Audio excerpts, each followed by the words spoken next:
Hello, welcome. Please excuse the shadow. I'm still figuring out how to work with the camera. But I want to take you on a journey with me figuring out how to use oil color or oil paint. I'm more of a watercolorist, or I use oil pastels or acrylic, gouache. But the opposite, oil, is not my friend. So I'm trying to just make it not a nemesis, just a fellow neighbor in my art collection. I try to experiment with everything to be able to say I tried that, I understand how it works, I'm maybe not fond of it, but I have at least tried or attempted to do something with it. So I am now teaching for 3 years. Yeah, I'm going for my 4th.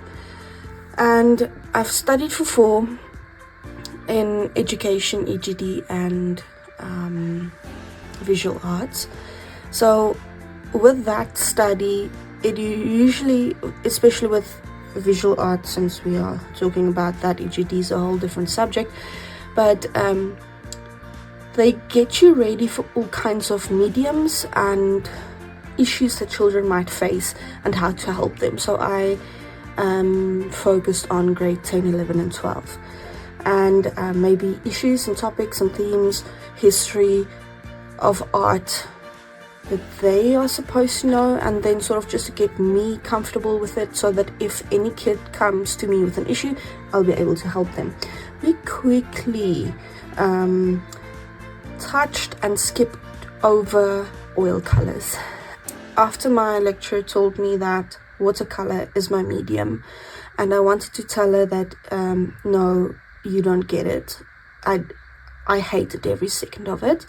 I started to practice a little bit more with it, and I found that if you embrace that fluidity, that unpredictability, you can form that later into something that you would want out of the watercolor. So I started to dabble with watercolor, and I really enjoy it, and I feel like I've mastered that. And now, to get to the opposite of watercolor, I want to learn how to use oil color by making mistakes. And I guess that's not the right way to go about it. I need to do research, I need to ask questions and find out a little bit more about it before I just jump into it. But I am the type that likes to experiment, and I like to teach myself. So what I know is that I need some or other, I just use an olive jar, some or other oily medium to wash my brushes in, or to rinse the color out of. And then I have, is it turpentine? I'll just make sure. But then I have a little bit in my honey jar. Reuse, please, why not? To clean my brushes. And then also this is from my school days, it's probably expired, if it can expire. From grade 11 days. I don't know what this means. Okay, but as I understand that this Zalkin, I know you can use other things instead of this, but it helps your oil paint to dry a little bit quicker, and it sort of dilutes it. So I'm a very impatient person. Working with watercolor and acrylic and gouache, it dries quick. I can paint over the things that irritates me, and then I can move on. But then lately I started to work with oil pastels, and this is what got me into oil color or oil paint. The fact that I can layer and push colors and pull them or smudge them to do what I want them to do. I don't have to wait for them to dry to paint over it again, and then maybe I can't even mix that exact color again. So something else that I do is I limit myself to only the primary colors and white. Always just primary colors and white. And then I watched a YouTube video on a guy talking about it's like a palette. I think it's a I think I'm thinking about this now. I'll show the name somewhere, but it's essentially using also a restricted palette of cadmium red, yellow ochre, titanium white, and here's my black, ivory black. I taught myself not to use black and to use blue and create a blackish grey color to create the effect of black. So now I'm forced to use black. But okay, I wanted to practice with this restricted color palette so that I'm able to get to know the medium by mixing and forcing it into a color that I need.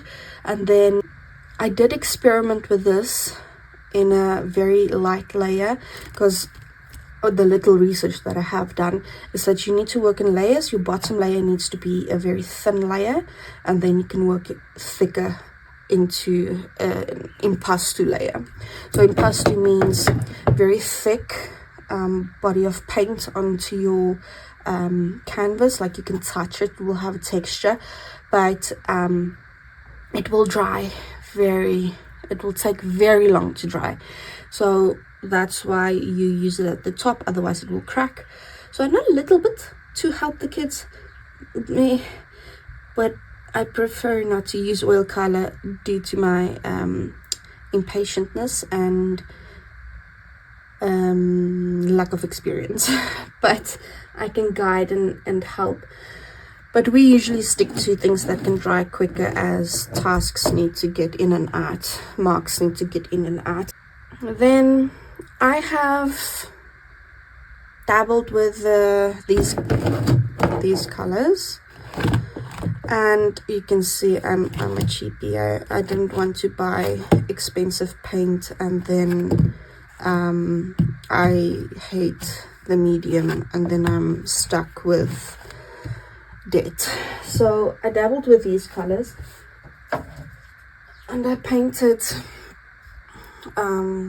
lemons, which looks like mangoes.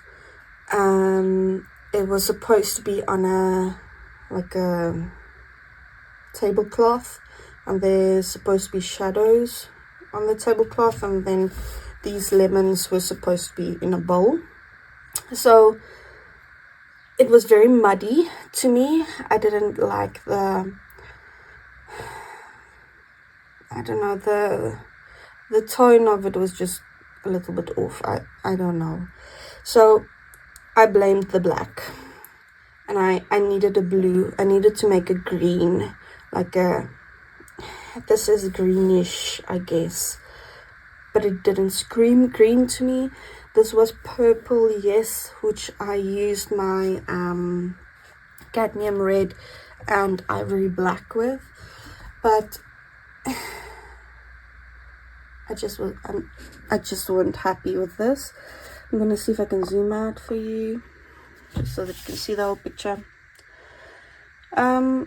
Yeah, I left it, it's dry now, so I left it quite a while for it to for me to soak in what's the issue with this.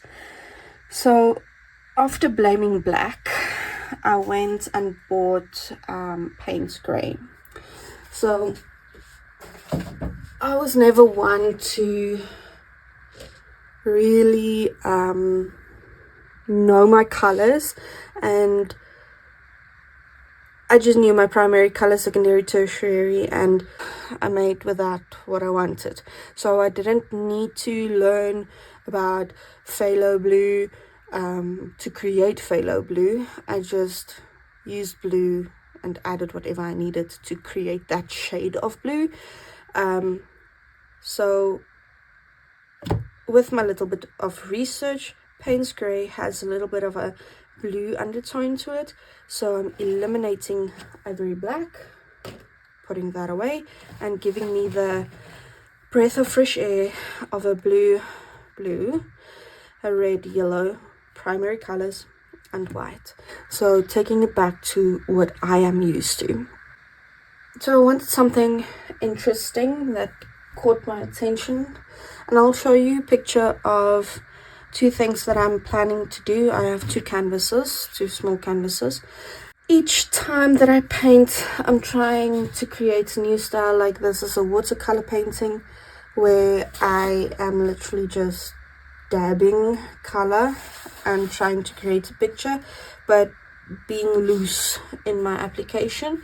And this is what I want to do more or less with this, focusing on brush strokes and not necessarily photographic image. I don't want to put a photo on here, I want to put a painting on here. So I'm gonna start with the base color, and I'm gonna have a very moody dark red color, or the painting at the end will have a moody dark red theme to it, and then my next painting will also have more of a black and a little bit of red onto it. So I'm starting with a pomegranate, because it's a spherical shape. It's not perfectly round, so it will be okay if I don't make it look like a perfect circle. And then for my second canvas, I really like faces, so I'm gonna try a portrait. These are all pictures that I got from Pinterest, so I'm not claiming that they are my own. So I picked these two together because the pomegranate has a little collar-ish thing at the top. I don't know what you call it. It's like a blueberry also have that. Let's say it's a crown. But it mimics the collar that I want to use. So I will try to use similar colors and the same palette for the two. Okay, so I'm gonna start to mix my colors.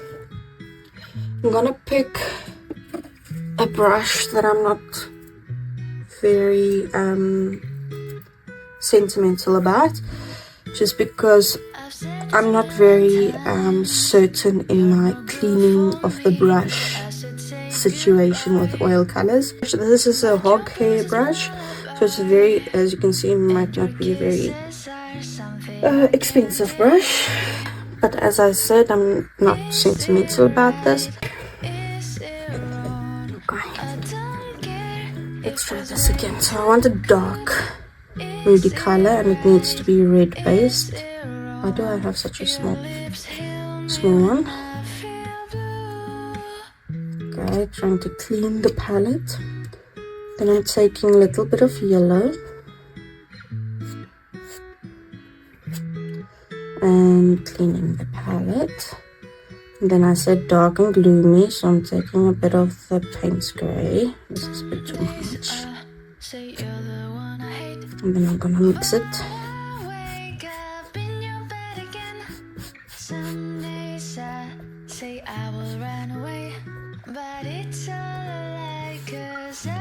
Turns into a brownish color. When you mix your primary colors together, so yellow, blue and red together, you get brown.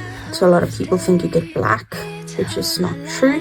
I'm gonna mix in some of this medium to thin my paint out, because I only need like a stain of the color over here.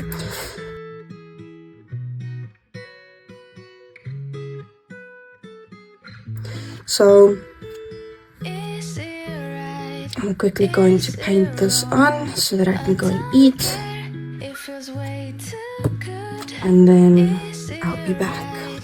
Is it wrong? Your lips heal me when I feel blue.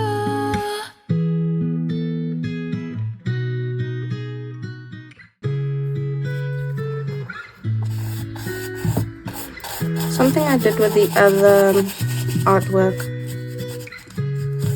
was to use my oil that I used to clean the brush to thin it out.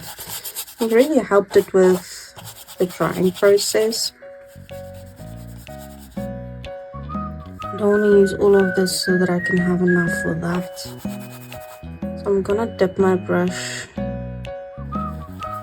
into that oil.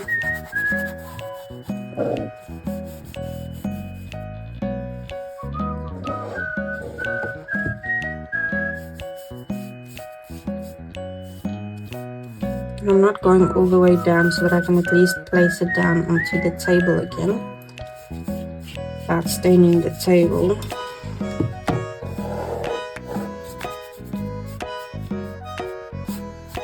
And I'm rather moving the canvas than moving my body, otherwise I'm all over this.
Trying to remove most of my mess.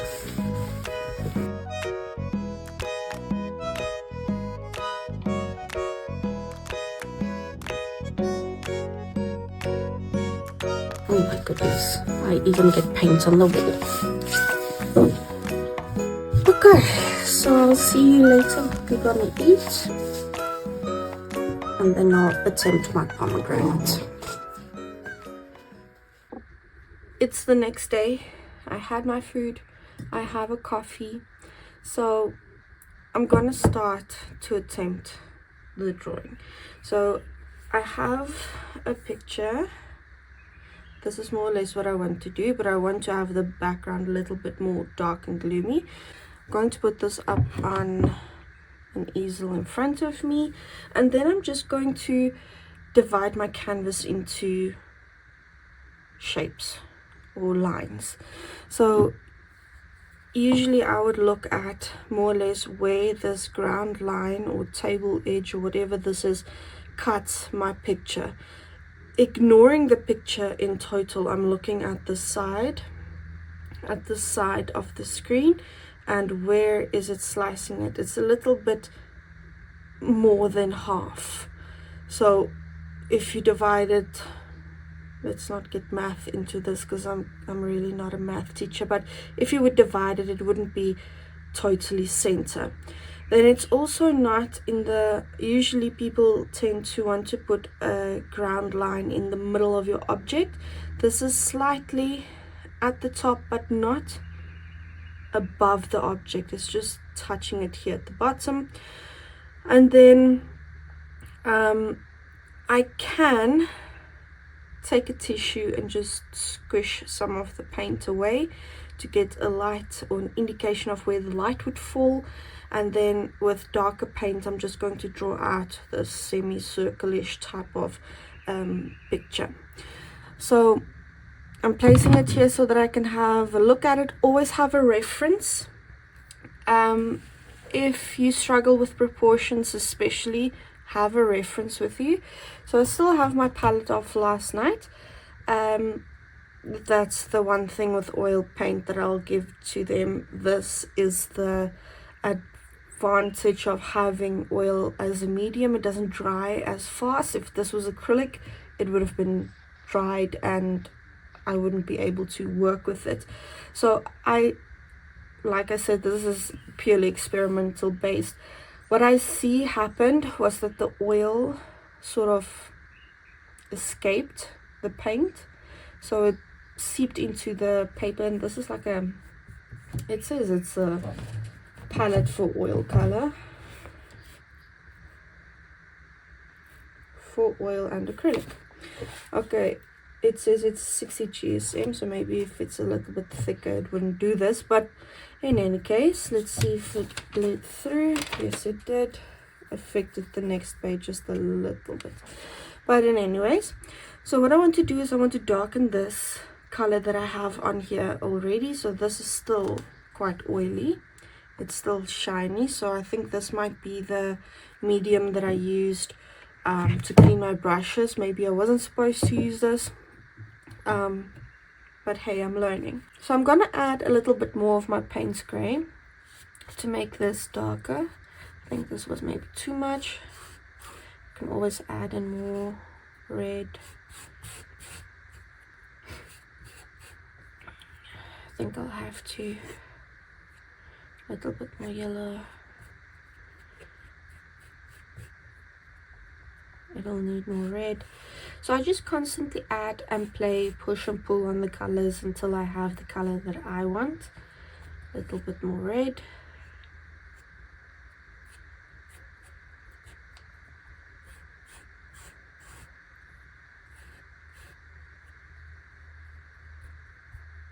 Okay, compared to that, it is quite dark.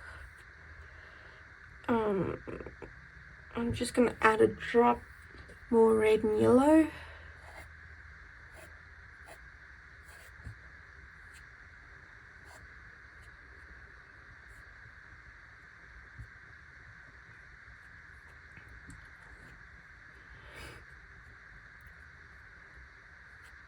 Okay.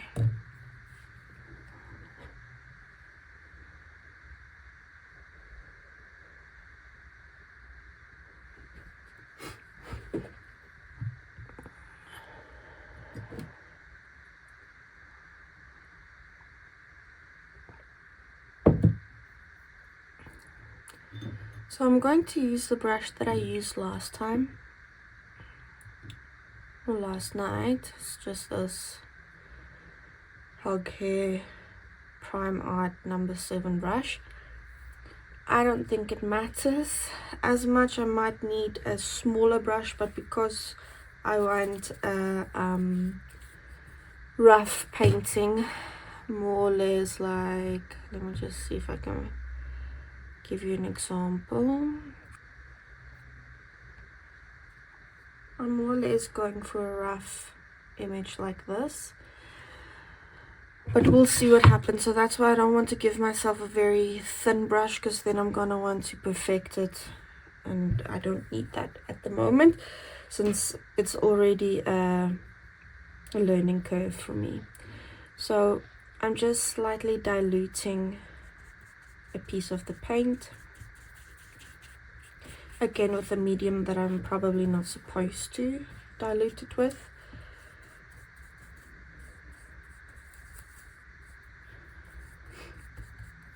And I'm just going to more or less draw in where my lines would be. So I know the picture that I showed you on the tablet is a rectangular picture where I have a square canvas. So I can decide where I want to place my pomegranate. And I like to do things a little bit differently. A lot of you would have placed it in the center. I'm going to put it off center, just because asymmetry, meaning that it's not the same on both sides, makes a viewer sometimes a little bit uncomfortable, and I like the strangeness of something. So I'm still going to add my horizontal line, very dark, and I want to roughly place in the circle of the pomegranate.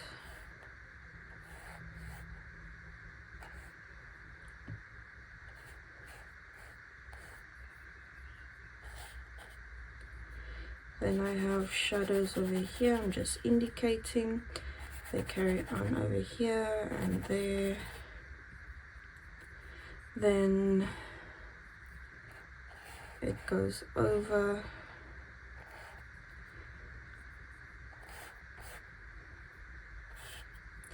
And then the shadow at the bottom. it has this tassel thing. I want to lower my line, so I'm gonna erase, not erase, but wipe that off, lower my horizontal line.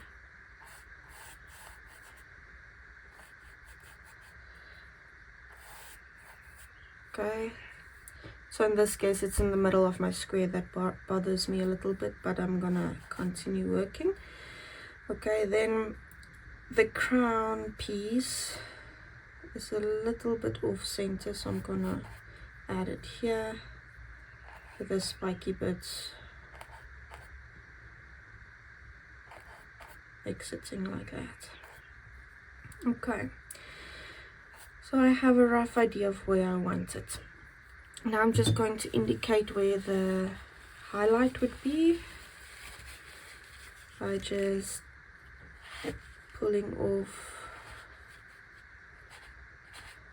some of the paint, and then also a highlight around the stem. So again, I'm saying I want to work very rough, so I'm not gonna be bothered with the fact that went over the line or this went into the shadow part, but it gives me an idea of more or less, and this is something I need to get used to, not to put my brush back into the oil the whole time, because I do this with watercolor where I put my brush into the water. But okay, I wanted to say it gives me a sense of proportions of where my shadows would be, where my sketch would start and end, where I need to add information, how can I improve on something or push it or pull it, put it somewhere else. But okay, so now I told you I want to have it a little bit dark and gloomy. This is my dog in the background playing, just excuse. And I'm going to start by creating a dark blue color. So the dark blue I'll then use for, I think I need to do the background last. Okay, so I'm gonna work with the red first. I have now this dark color for in here, and I know with watercolor you usually work from light to dark, and with this it needs to be the opposite. I need to work from dark to light. So I'm a bit scared going in with pitch black, but let's do it, why not? I'm just gonna add some Zelken, which is probably old and expired, as I told you, just to maybe try and use the real deal instead of the oil that I use to clean my brush with.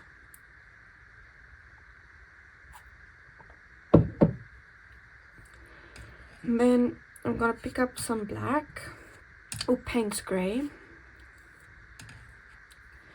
and mix it in. I don't mind that there's a little bit of brown color on my brush, it's fine.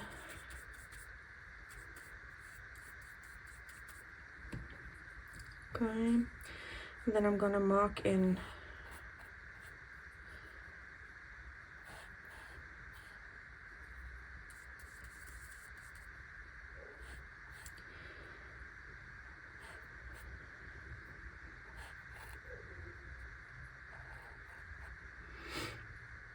where the darkest pieces would be.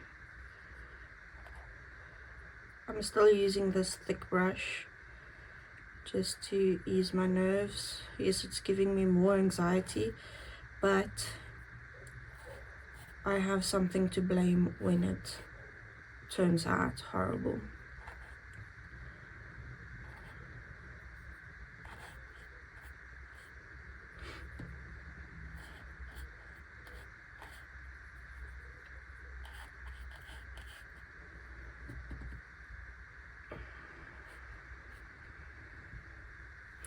I'm gonna add a little bit of red. This would make it, supposed to make it a little bit purple, but let's see. I think it's gonna still be a brownish color. Maybe I'll be surprised. Maybe too much.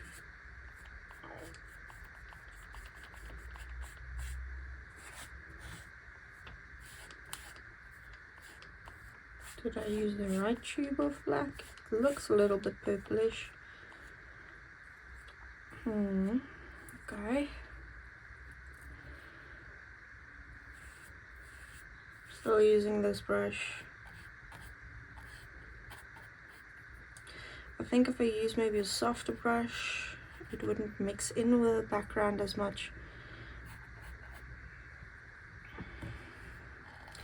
I'm using the same color because the color of your object usually reflects onto the surface that it's standing on. So I'm using this color. I'm gonna try and use a softer brush. I'm mainly equipped with watercolor brushes. So this is a Roni Filbert brush number 6. I don't know the brands. I don't focus on the price. I look at the bristles. Do I like it? Do I think I'll use it? Yes. Okay, then I keep it. So that's that. Just gonna add in a little bit more. Okay, I don't like the soft brush.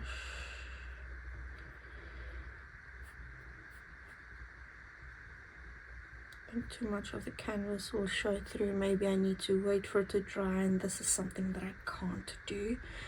Unfortunately, I'm just not made that way. Okay.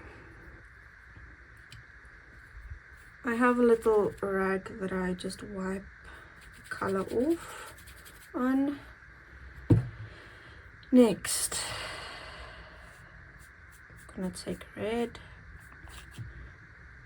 Add some Zalken in. I think this red might be a bit too close to the background, but let's see. Okay, this is more of a highlight red.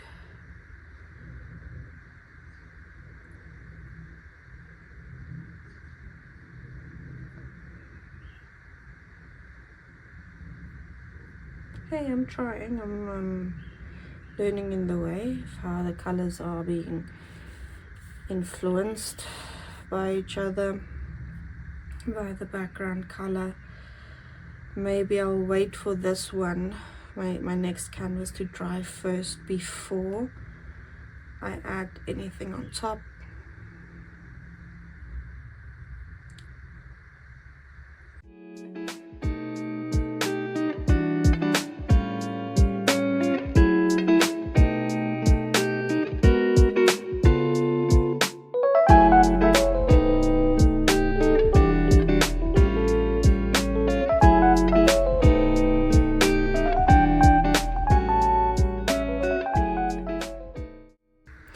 Gonna add a little bit of yellow. You see, again, I'm supposed to say yellow ochre and cadmium red or phthalo blue, but in my eyes this is black, red and yellow. But I know the black has a little bit of blue in it, so that's why I'm using it as blue.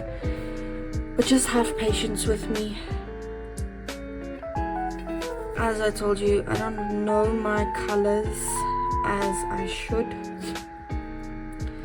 So I added a little bit of yellow ochre, and I'm going to add it to a warmer side of the sketch, or a yellower side of the sketch, just to add a little bit of difference.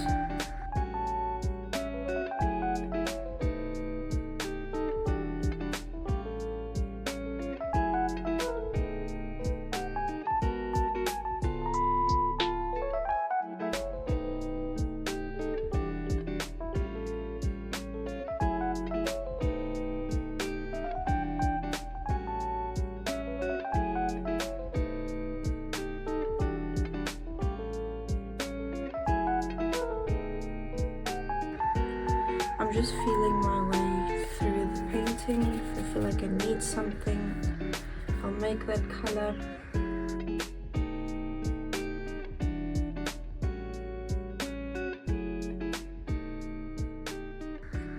And there's some texture on the inside. Probably need a different brush, but I take the pressure off by only using one brush. It's starting to look like a tomato.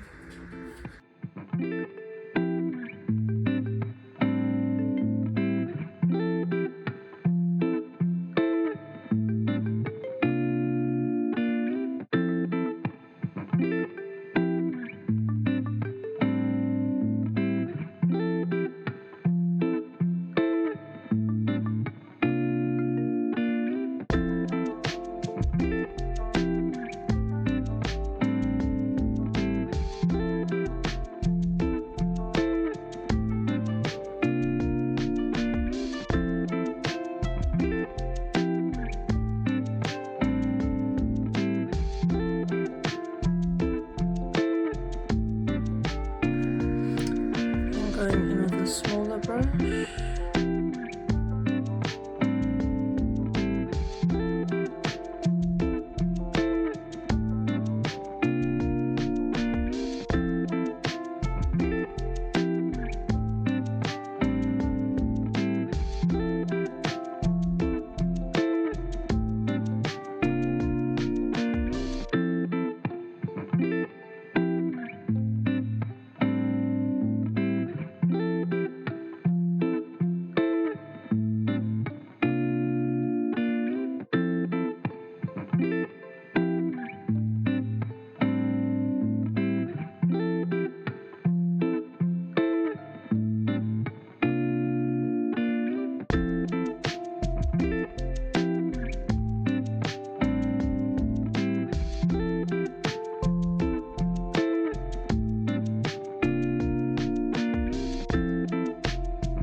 Okay.